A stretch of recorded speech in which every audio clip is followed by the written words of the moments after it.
नमस्कार साथियों, मैं एमडी कुशवाहा स्वागत करती हूँ आप सभी का अपने यूट्यूब चैनल अंबिका वेद में। तो साथियों, मैं अपनी इस वीडियो के माध्यम से अपने पढ़ाई के अनुभव शेयर कर रही हूँ जो मैंने अभी तक सीखा है। तो चलिए बिना देर के स्टार्ट करते हैं आज का टॉपिक। और आज हम पढ़ेंगे कक्षा 10 हिंदी बिहारी लाल जी के नीति के दोहे। इससे पहले हम बिहारी लाल जी के भक्ति के दोहे पढ़ चुके हैं और अब हम नीति के दोहे पढ़ेंगे और उनकी बड़े अच्छे तरीके से व्याख्या करेंगे, जैसे कि हमने भक्ति के दोहों की।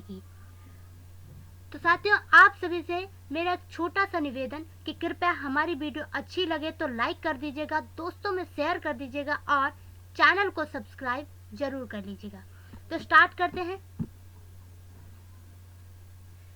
तो बिहारी लाल जी अपने पहले नीति के दोहे में कहते हैं, दुसह दुराज प्रजानुकाओ क्यों न बढ़े दुख द्वंद, अधिक अंधेरो जग करत मिली मावश रविचंद। देखिए, यहाँ पे थोड़ा जो दोहा है वो मिसप्रिंट हो जाता है, तो आप लोग जरा अपनी बुक से देख लीजिएगा। तो जो दोहा है वो थोड़ा मिसप्रिंट है, ठीक है। हाँ, तो स्टार्ट करते हैं। दुसह दुराज प्रजान को क्यों न बढ़े दुख द्वंद, अधिक अंधेरो जग करत मिली मावश रविचंद। तो सबसे पहले देखिए, जो हम पेपर में कैसे करते हैं, सबसे पहले जब हमारे पास ये दोहा मतलब कुछ भी आए व्याख्या करने के लिए, तो सबसे पहले हम लिखते हैं उसका संदर्भ। संदर्भ लिखा जाता है। प्रस्तुत, इसका संदर्भ देखिए, प्रस्तुत दोहा कविवर बिहारी द्वारा रचित बिहारी सतसई से हमारी पाठ्य पुस्तक हिंदी के काव्य खंड में संकलित नीति शीर्षक से उद्धृत है। मतलब संदर्भ में हमें लिखना होता है कि किस कवि ने लिखा है और कहाँ से लिया गया, कौन से शीर्षक से लिया गया है। तो यहाँ पे ये बिहारी लाल जी ने लिखा है और बिहारी सतसई से जो हमारी पाठ्य पुस्तक हिंदी है उसके काव्य खंड में संकलित नीति शीर्षक से लिया गया है, ठीक है।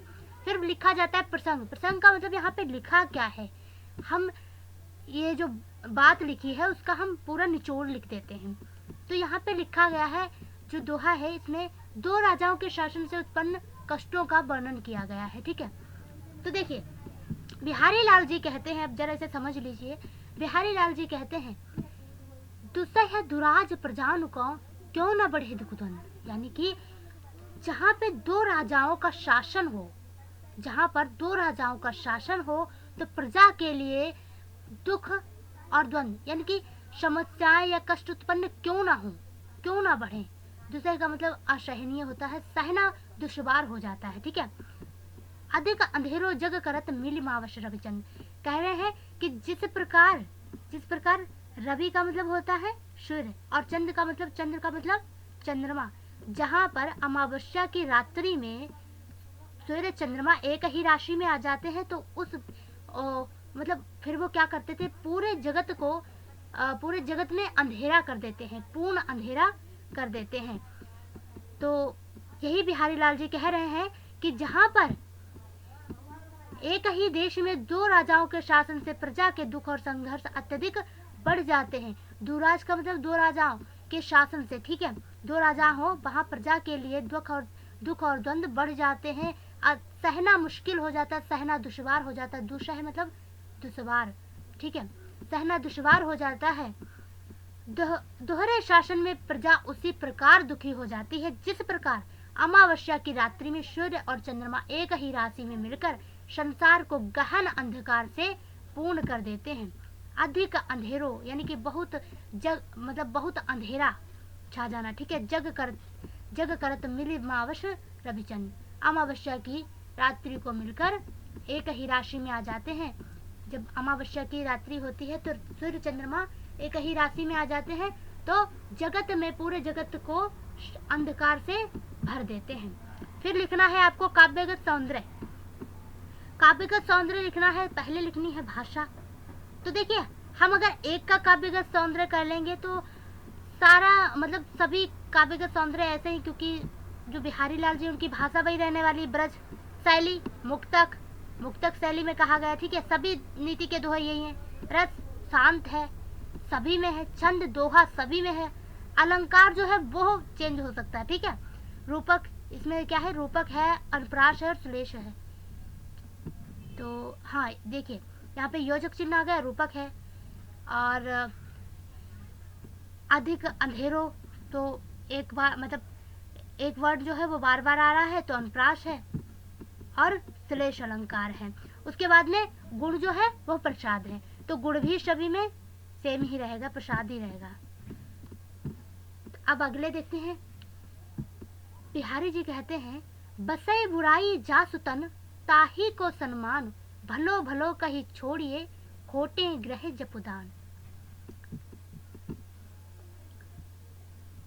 यानी बिहारी लाल जी कहते हैं कि बसे बुराई जासुतन, जिसके शरीर में बुराई बसती है, जिसके शरीर में बुराई बसती है, ताही को सम्मान, उसी का सम्मान होता है, उसी का सम्मान होता है। सम्मान का मतलब सम्मान होता है। भलो भलो कही छोड़िए खोटे ग्रह जपदान, और सभी लोग उसे भला ग्रह, तो भला मतलब जो भला ग्रह होता है उसे भला कहकर ही छोड़ देते हैं, और जो खोटे ग्रह होते हैं उन्हीं के लिए जो जप है वो दान और ये सब किया जाता है। जप दान करते हैं उनके लिए जो खोटे ग्रह होते हैं। खोटे का मतलब जो मतलब भले नहीं, भले जो भला होता है उसे तो सब भला कहकर ही छोड़ देते हैं कि ये तो बहुत भला इंसान है, बहुत अच्छा है बेचारा, कोई बात नहीं। और जो खोटा होता है तो उसके लिए सब उसे पूछते हैं, है ना। तो व्याख्या पढ़ते, कवि का मत है कि जिसके पास अनिष्ट करने की शक्ति है, यानी कि बुराई है, जिसका शरीर बुराई मतलब अनिष्ट करने की शक्ति है, उसका संसार में बहुत आदर होता है, सम्मान होता है, आदर होता है। भले को हानि न पहुंचाने वाला समझकर, अर्थात भला कहकर सब छोड़ देते हैं, अर्थात उसकी उपेक्षा करते हैं। जो भला होता है उसकी तरफ कोई ध्यान नहीं देता, लेकिन अनिष्ट ग्रह के आने पर जप दान आदि कर कर उसे शांत करते हैं। तात्पर्य यह है कि जिसमें बुराई या दुष्टता होती है लोग उसी का सम्मान करते हैं। आगे देखते हैं। और हाँ, काव्य का सौंदर्य वो सब यही लिखना है। काव्य का सौंदर्य तो थोड़ा बहुत बस जो अलंकार है वही चेंज होना है, और बकाया छंद दोहा है वो तो सब वही रहेगा, है ना। आगे देखते हैं। बिहारी लाल जी कहते हैं, नर की अरु नल नीर की गति एक करी जोए, जै तो नीचो हुए चले तै तो ऊंचो होए। तो देखिए यहाँ पर कितनी अच्छी बात लिखी है कि नर की अरु नल नीर की गति एक करी जोए। बिहारी लाल जी ने नर यानी कि मनुष्य और नल के पानी की स्थिति एक जैसी ही समझी है।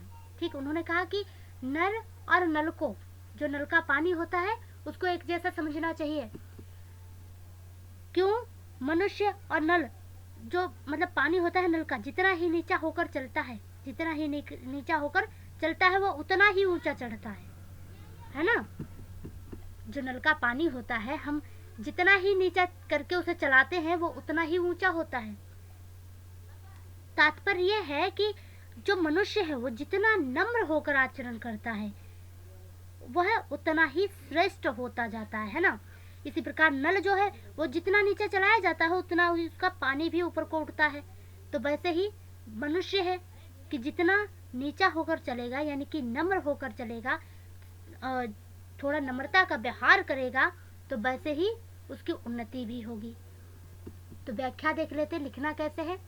कविवर बिहारी का कथन है कि मनुष्य की और नल के जल की समान स्थिति होती है।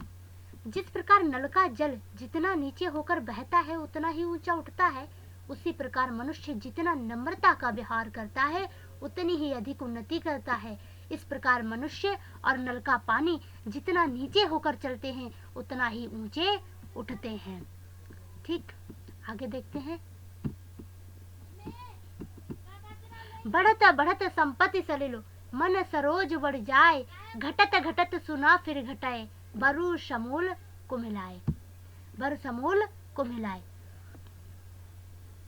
कभी कहते हैं कि बढ़त बढ़त संपत्ति सलिलो, यानी जो धन रूपी जल होता है उसके बढ़ जाने के साथ साथ मन सरोज बढ़ जाए, मन रूपी कमल भी बढ़ता चला जाता है। घटत घटत सुना फिर घटाए, बरु समूल को मिलाए, कि बढ़ता तो चला जाता है लेकिन धन रूपी जल के घटने के साथ साथ मन रूपी कमल नहीं घटता।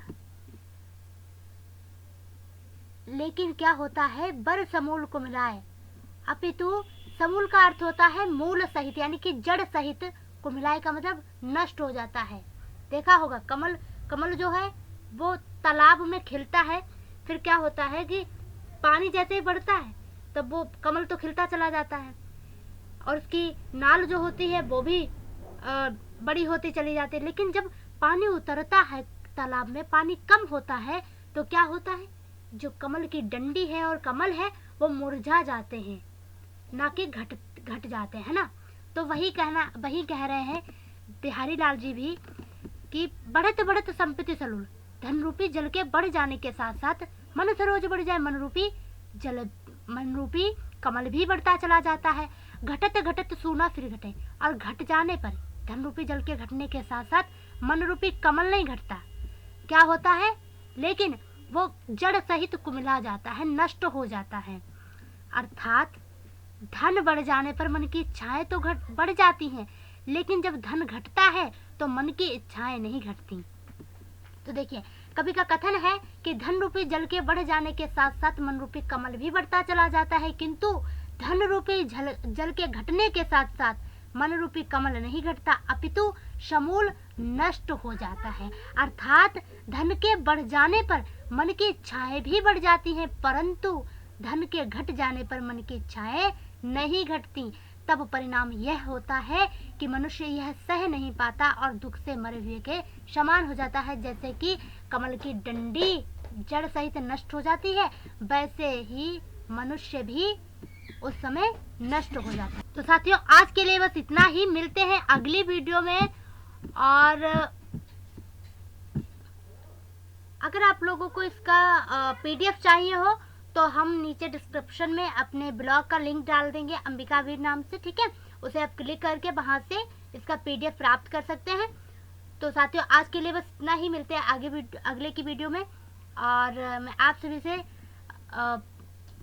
पुनः निवेदन करना चाहूंगी कि कृपया हमारी वीडियो अच्छी लगी हो तो लाइक कर दीजिएगा, दोस्तों में शेयर कर दीजिएगा, और चैनल को सब्सक्राइब करना मत भूलिएगा। धन्यवाद।